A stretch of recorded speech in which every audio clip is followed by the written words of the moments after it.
자기가 좋아하는 물건을 수집하는 사람들이 있습니다. 일명 수집광들이죠. 우표를 잘 막 차곡차곡 모아둔 그런 사람도 있습니다.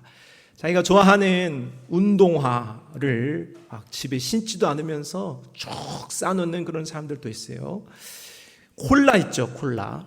그 콜라를 연도별로 그 디자인이 바뀔 때마다 수집하는 사람들도 있습니다. 먹지도 않아요. 그냥 사서 그냥 놔두는 거죠.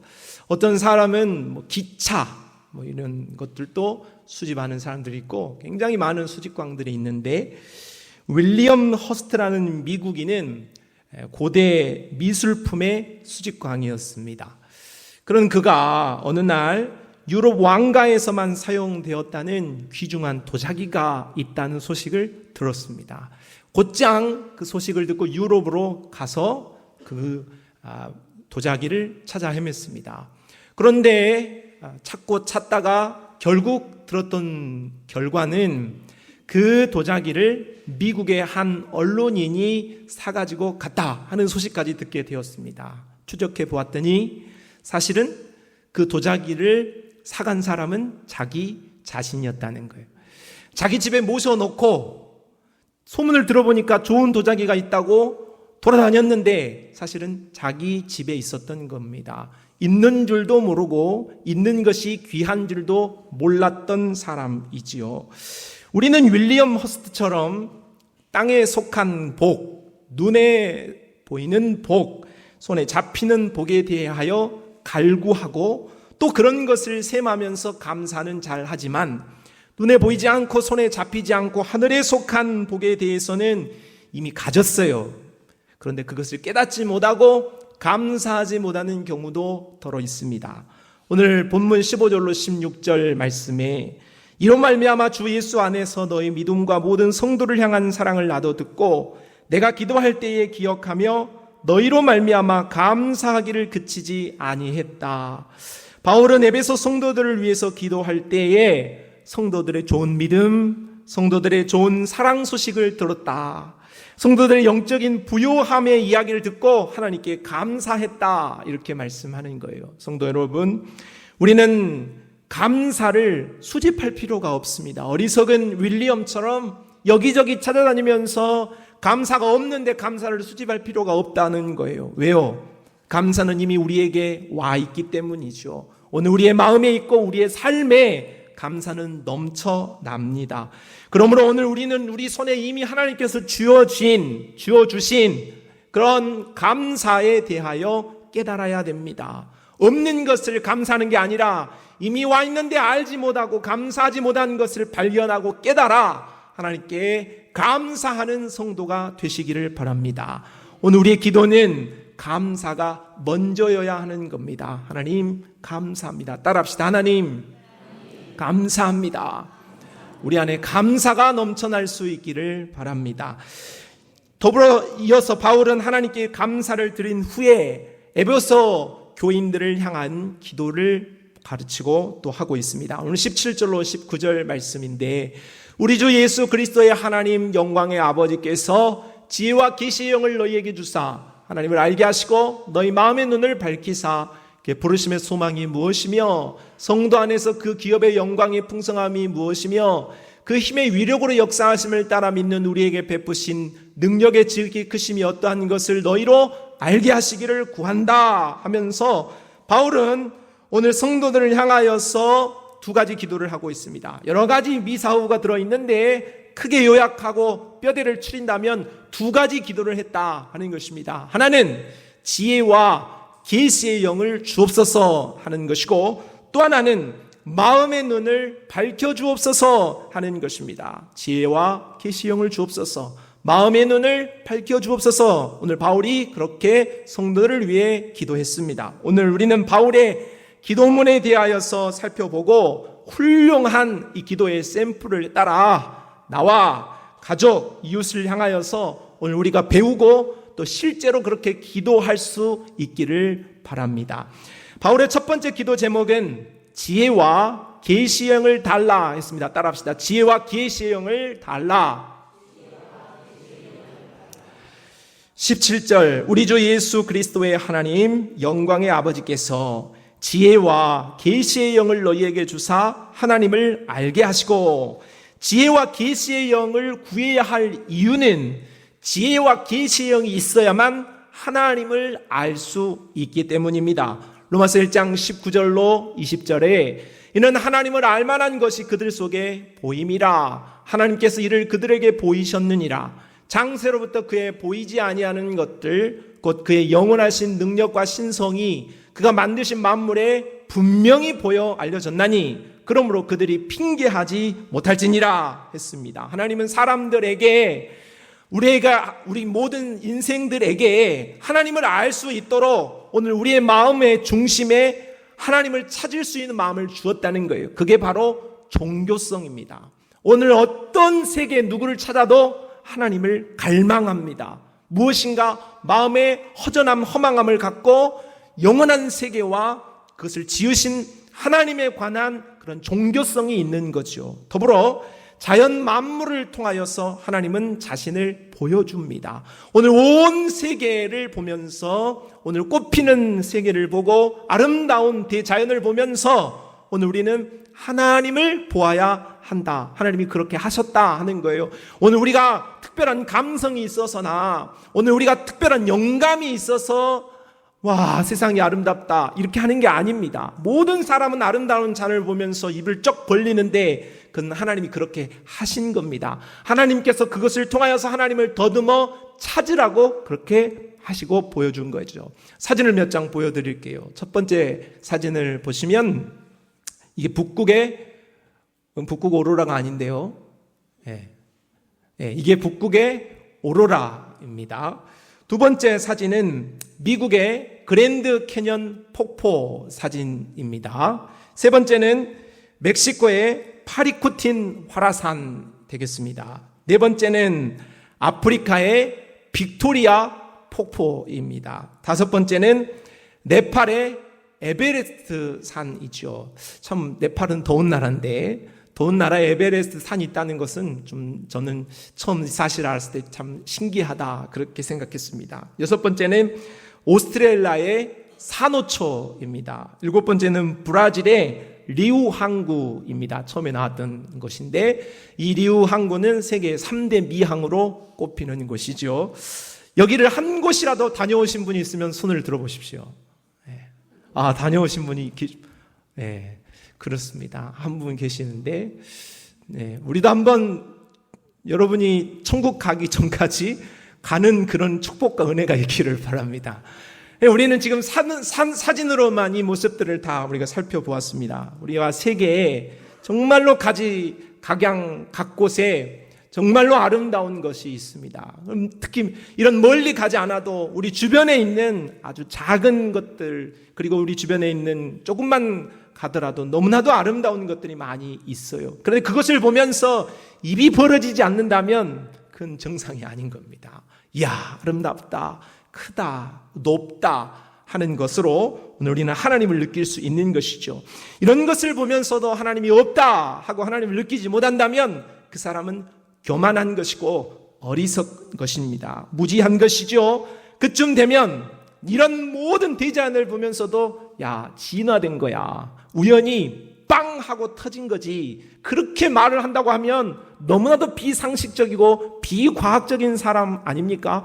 자기들은 과학적이라고 주장하지만 너무나도 무논리적이고 비상식적인 것입니다. 그건 또한 무신앙의 사람이라고 할 수 있는 것입니다. 못 믿는 것이 아니라 안 믿는 것이죠. 고의적으로 믿기 싫어하는 것이고 하나님을 회피하는 것이라고 할 수 있겠습니다. 그런데 하나님께서는 이러한 대자연을 통하여서 우리 안에 심으신 종교심을 통하여서 하나님을 찾게 하셨는데, 그렇게 하나님을 찾지 못하는 자들을 향하여서 덤으로 주신 하나님의 특별하신 은혜가 있어요.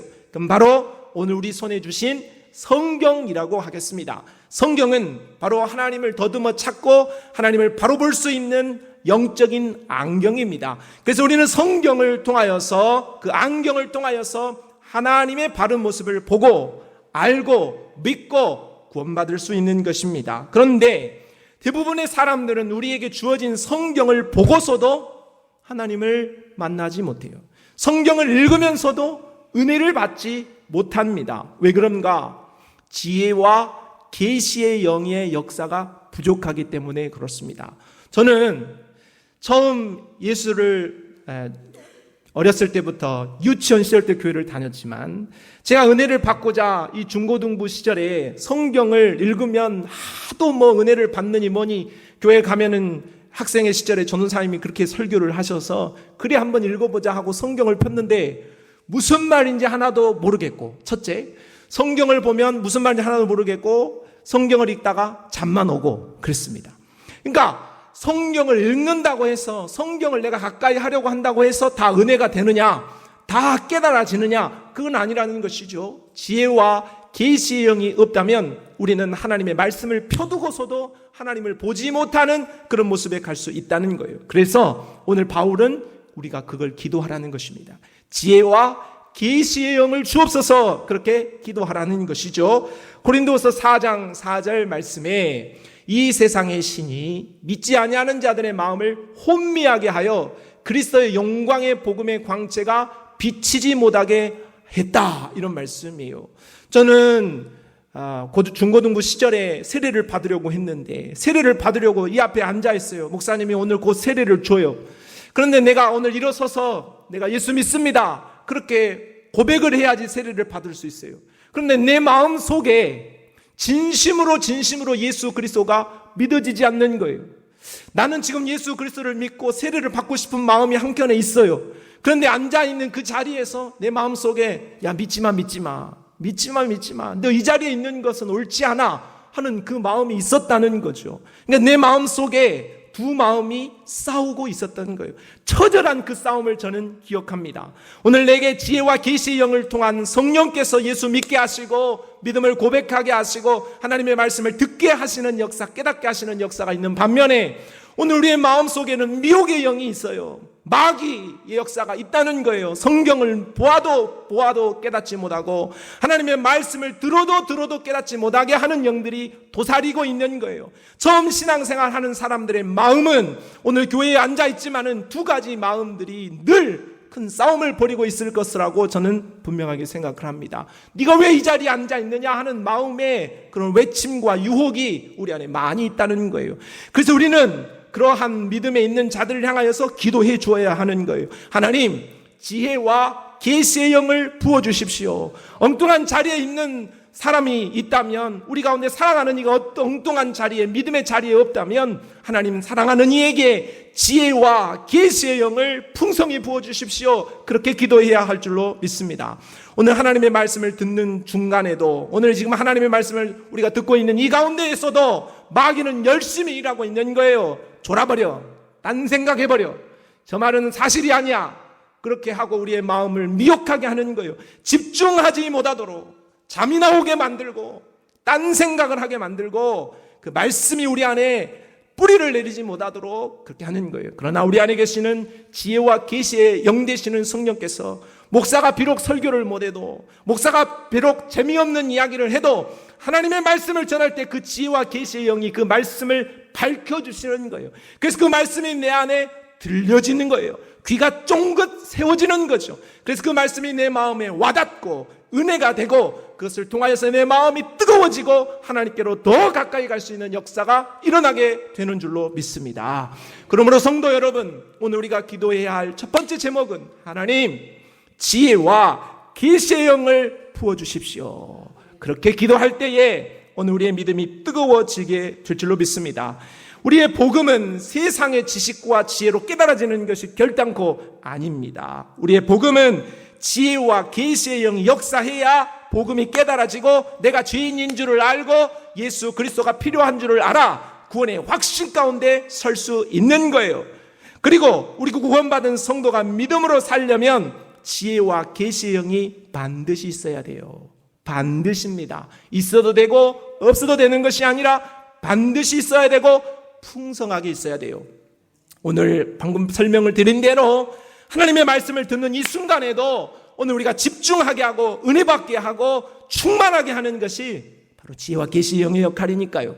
하나님의 말씀을 여러분이 펴고 은혜 받으려고 할 때에 그 말씀이 내 안에 눈에 들어오고 그 말씀이 내 안에 생명이 되어지는 것도 이 영의 역사인 것입니다. 뿐만 아니라 오늘 우리가 예수 그리스도를 맞이하는 재림의 순간까지 신앙생활을 해가는 우리가 살아 숨쉬는 모든 순간순간에 지혜와 계시의 영이 없이는 우리의 삶이 조금도 움직여질 수 없는 것이죠.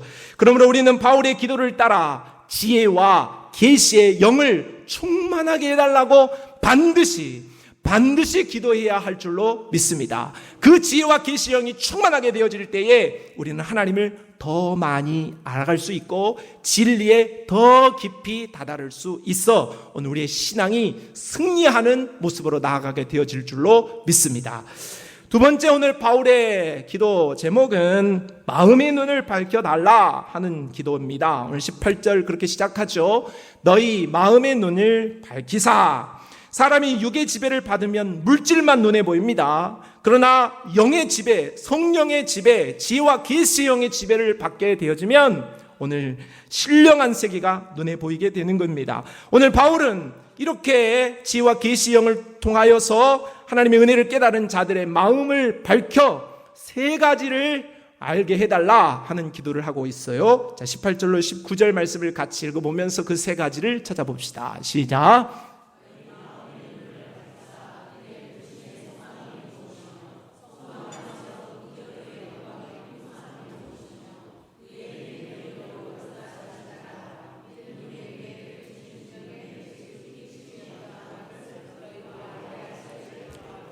세 가지를 바울이 마음의 눈을 밝혀서 세 가지를 알기를 원한다 하고 기도했어요. 첫째는 부르심의 소망, 두 번째는 기업의 영광의 풍성함, 세 번째는 하나님의 지극히 크신 능력을 알게 해달라 그렇게 기도합니다. 마음의 눈을 밝혀 첫 번째 부르심의 소망을 알도록 기도해야겠습니다. 18절 너희 마음의 눈을 밝히사 그의 부르심의 소망이 무엇이며 경찰, 소방관, 군인, 공무원 같은 공직에 있는 사람들은 자부심으로 일하는 사람입니다. 나라가 나를 불렀다. 요즘 또 우리 입장에서 이야기한다면 그래도 내가 국가 공무원직에 합격해서 열심히 공부해서 내가 합격했다 하는 그런 자부심으로 일하는 사람들입니다. 더욱이 국가의 고위직에 앉아 있는 사람이라고 한다면 그것에 대해서 큰 자랑으로 여기고 가문의 영광으로 여기는 것입니다. 여러분 보시면 국가 고위직에 앉기 위해서 청문회 과정을 거치는데 여러분 같으면 청문회 하라고 하겠습니까? 저는 아무리 높은 자리를 준다 해도 청문회 자리를 가라면은 저는 못할 것 같습니다. 탈탈 털어서 먼지 안 나는 사람이 누가 있겠습니까? 그런데 그런 수치와 수모를 무릅쓰고도 기어이 이를 악물고 버팁니다. 왜요? 그 자리를 가는 게 영광이니까, 그 자리에 앉으면 대대 손손에게 자랑거리니까 그렇게 하는 건 아닙니까? 그런데 우리는 그보다 더 영광스러운 부름을 받았으니 그 부름은 바로 하늘의 부르심인 줄로 믿습니다. 하늘의 부름은 이 세상의 부름과는 차이가 있어요. 하늘의 부름은 부르시니가 대통령이 아니에요. 오늘 전남도지사가 나를 부른 것이 아니에요. 천지의 주제이신 하나님이 부르셨다 하는 거예요. 그리고 이 땅에 있는 정무직은, 이 땅에 있는 고위직은 잠깐이에요. 뭘 좀 잘못하면 1년도 안 돼서 교체당하고 경질당하고 복잡합니다. 그래도 하려고는 해요. 그런데 우리 하나님의 부르신 이 부르심은 영원하다 그 말이에요. 변함이 없이 끝까지 간다 하는 것이죠. 그러므로 우리 하나님의 부르심은 참 대단한 부르심이라고 할 수 있겠습니다. 하나님이 우상의 땅 갈대아 우르에서 살던 아브라함을 부르셨듯이 오늘 죄와 사망에서 있었던, 우리가 완전히 죽었던 우리를 하나님께서 예수 그리스도의 이름으로 부르셨습니다. 그런데 하나님이 우리를 부르신 그 부르심은 죽어져 가는 사람, 물에 빠진 사람을 건져냈고 야 살았으니까 됐다 하는 정도가 아닙니다. 야 숨만 꼴딱꼴딱 쉬고 있어, 그냥 호흡기 끼고 인공호흡기 끼고 그냥 누워만 있어, 산 것이 중요하지, 그렇게 하시는 하나님이 아니시라는 거죠. 하나님이 우리를 살려내셨을 뿐만 아니라 오늘 우리가 열심히 활동하고 이 땅을 믿음으로 하나님의 영광을 위해서 살도록, 소망 가운데, 목적 가운데 살도록 우리를 불러내셨다 하는 것을 기억하시기를 바랍니다.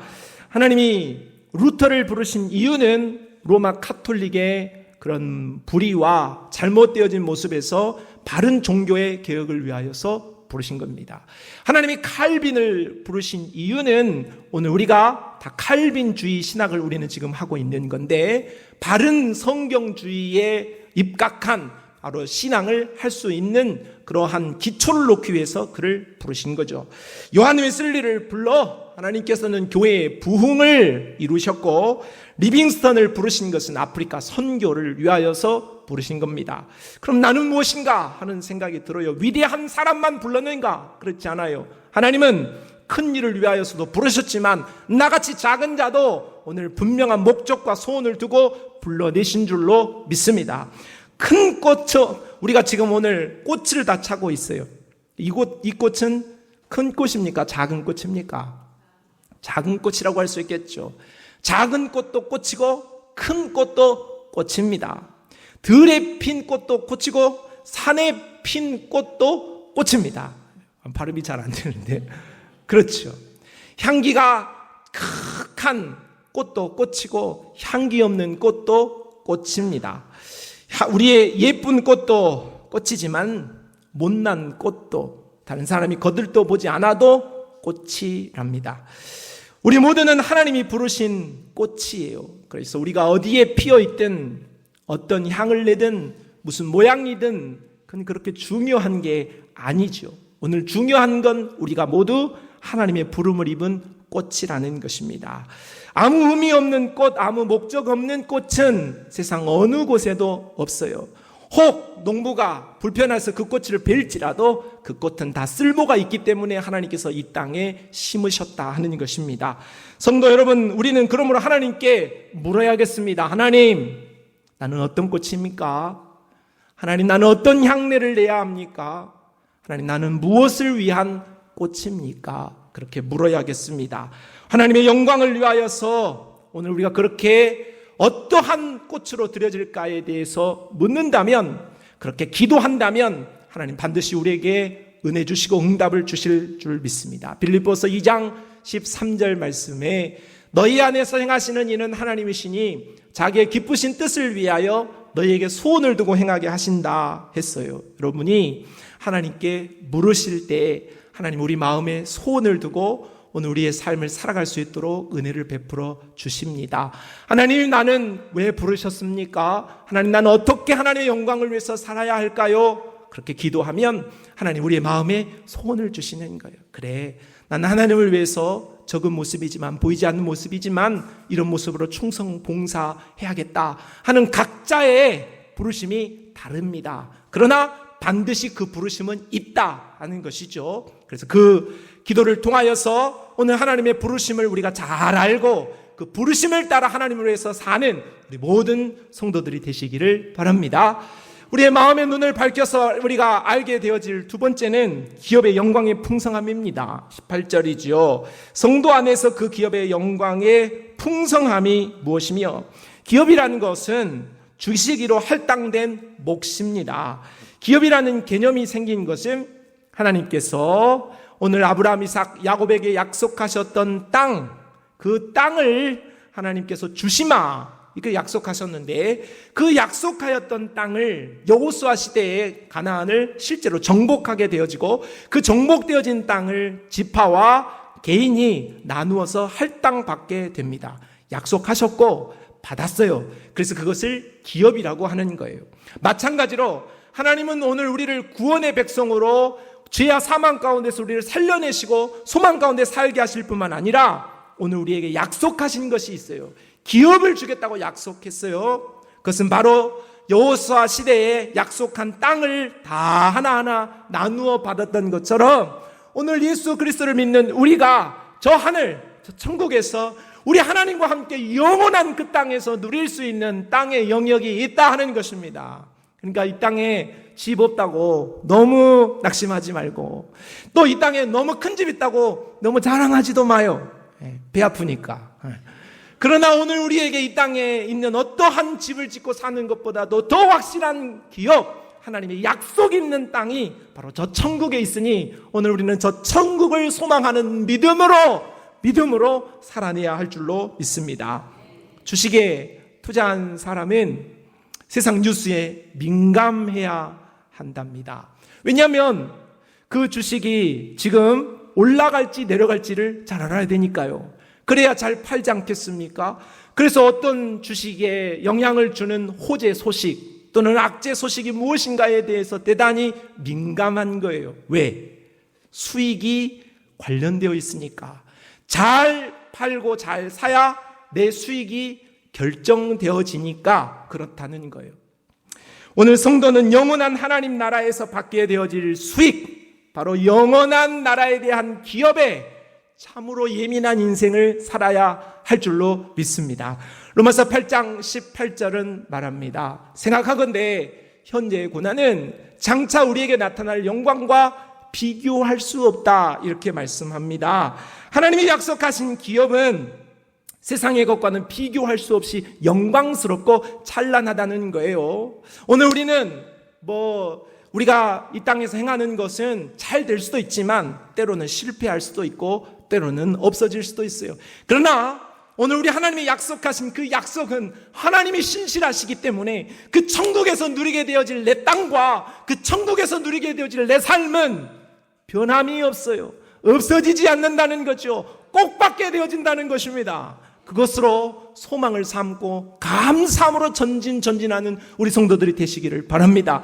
그렇기 때문에 확실하기 때문에 100% 보장을 해주기 때문에 여러분 세상에 100% 뭘 보장해 준다 그러면 하지 마세요. 그건 사기예요. 그건 100% 사기입니다. 100% 뭘 보장을 해주고 100% 어쩐다. 그건 100% 사기예요. 그건 하면 안 돼. 그러나 하나님이 약속하신 것은 100%이다 하는 것이죠. 그러므로 그 확실하게 보장되어진 하나님의 나라, 그 기업, 천국이 내게 있기 때문에 오늘 우리가 그것을 위하여서 이 땅을 삶을 살 때에 포기도 할 줄 알아야 된다는 것이고 고난도 감수할 수 있어야 되는 것이고 손해도 볼 줄 알아야 한다는 것입니다. 왜? 영원한 그것을 더욱 큰 것을 내가 얻을 것이기 때문에 그것을 위하여서 포기할 수 있는 믿음이 내게 있어야 한다는 것입니다. 세 번째, 오늘 우리의 눈을 밝히 열어서 알아야 할 기도의 제목은 지극히 크신 하나님의 능력입니다. 자, 19절을 읽어봅시다. 시작.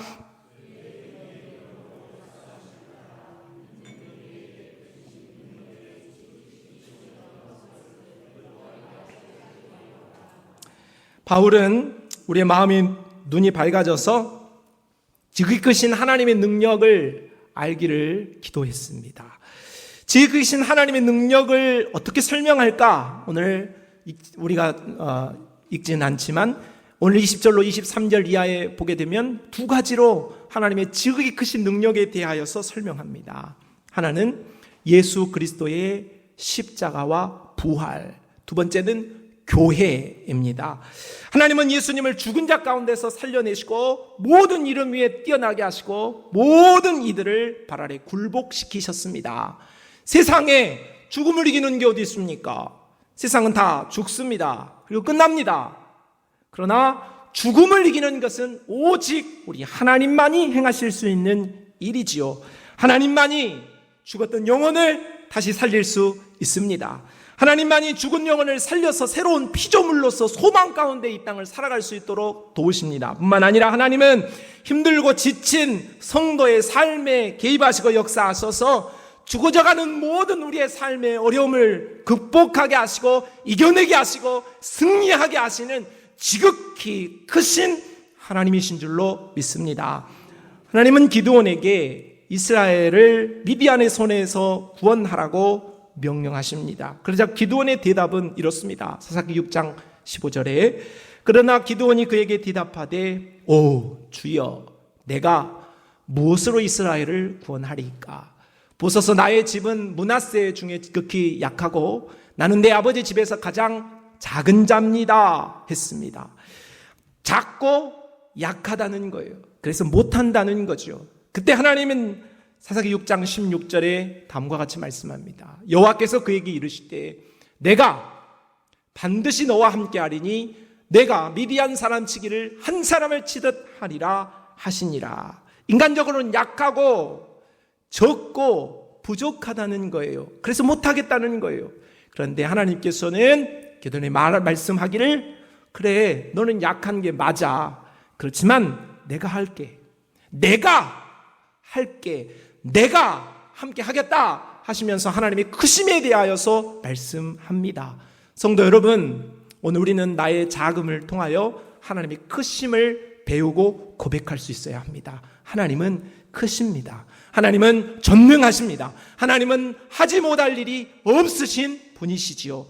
그러므로 오늘 우리는 하나님의 지극히 크심을, 부활의 능력을 확실하게 믿고 나아간다면 우리의 삶은 기적이 일어나고 안 되는 것이 되는 역사가 펼쳐지게 되지요. 여호수아 2장 11절 말씀에 우리가 듣자 곧 마음이 녹았고 너희로 말미암아 사람이 정신을 잃었나니 너희 하나님 여호와는 위로는 하늘에서도 아래로는 땅에서도 하나님이시니라 했습니다. 여러분, 하나님은 위로 하늘, 아래로 땅, 이 세상 온 우주, 우리가 상상하고 생각할 수 있는 그 무한의 세계에 가득 찬 하나님의 영광, 그 하나님의 강력함으로 오늘 우리에게 역사하시는 상천하지의 하나님이 되신 줄로 믿습니다.